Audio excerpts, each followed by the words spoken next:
யூடியூபை தட்டினா அவன் செய்திகளுக்கு பஞ்சம் இல்லை. ஆனால் அதில் அநேக காரியங்கள் துருபதேசங்களாக இருக்கிறது.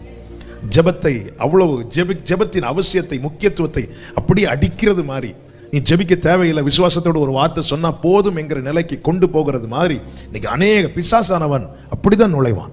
பிசாசு அப்படியே கண்ணையும் உருட்டிட்டு கொம்பெல்லாம் வச்சுட்டு வரமாட்டான். அவன் ஆட்டுத்தோலை போர்த்தி கொண்டுதான் ஆட்டு மந்தைக்குள்ளே நுழைவான் அவன். எனவே இதை ரொம்ப கவனிக்கணும்.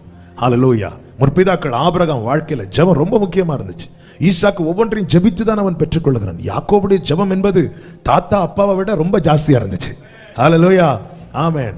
ஆசீர்வாதம் எவ்வளவு ஜாஸ்தியா இருக்குதோ அதை விட ஜெபம் ரொம்ப ஜாஸ்தியா இருக்கணும். ஆபிரகாம் ஆசீர்வதிக்கப்பட்டதை விட ஈசாக்கு ரொம்ப ஆசீர்வதிக்கப்பட்டான். ஈசாக்கு ஆசீர்வதிக்கப்பட்டதை விட யாக்கோபு இன்னும் அதிகமாக ஆசீர்வதிக்கப்படுகிறான். ஆனால் ஆபிரகாம் எப்படி ஜெபித்தாரோ அதை விட அதிகமா ஈசாக்கு ஜெபிக்கிறாரு. ஈசாக்கு எப்படி ஜெபித்தாரோ அதை விட அதிகமா யாக்கோபு ஜெபிக்கிறார்.